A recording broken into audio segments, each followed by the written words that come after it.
Matataas pa rin ang ratings ng mga afternoon drama ng GMA7, base sa datos ng AGB Nielsen.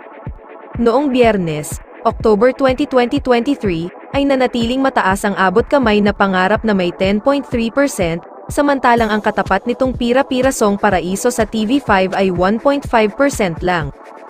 Ang Magandang Dilag ay 9.8%, at 1.4% naman ang katapat nitong Nag-aapoy na Damdamin. Sumunod ang The Missing Husband na naka 6.7%, ang Fast Talk with Boy Abunda ay 4.6% at ang My Roommate is a Gumiho ay 3.1%. Consistent pa ring rater ang Family Feud na naka 10.6%.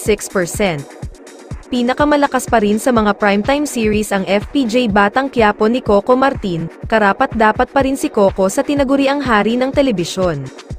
Nasa 2 huling linggo na ang Maging Sino Ka Man nina Barbie Forteza at David Lee Cauco, tingnan natin kung tataas ang ratings nito. Sa November 6 ay magpapilot na ang kapalit ng Maging Sino Ka Man, ang Black Rider ni Ruru Madrid at Mateo Guidicelli.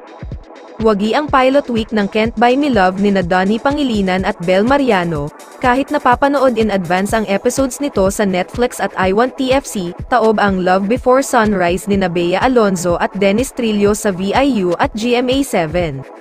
Nalalapit na ang pagwawakas ng Magandang Dilag, abangan natin kung magaganda rin ang ratings ng kapalit nito na Stolen Life umpisa November 13.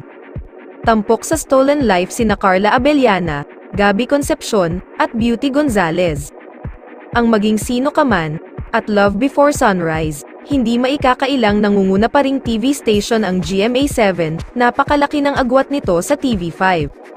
Sa weekdays, aabangan din kung ipagpapatuloy ang It's a Lucky Day kahit tapos na ang It's Showtime suspension.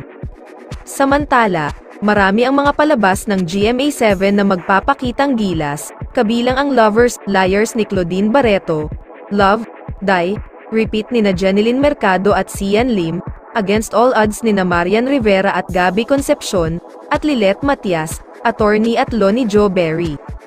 Andyan din ang Asawa ng Asawa Ko nina Jasmine Curtis Smith at Raver Cruz, Shining Inheritance nina Kate Valdez, Kylin Alcantara, Michael Sager, Paul Salas, at Connie Reyes, Makiling nina El Villanueva at Derek Monasterio, Sangre, Encantadia Chronicles, at Iyong Pagbabalik TV ni John Lloyd Cruz.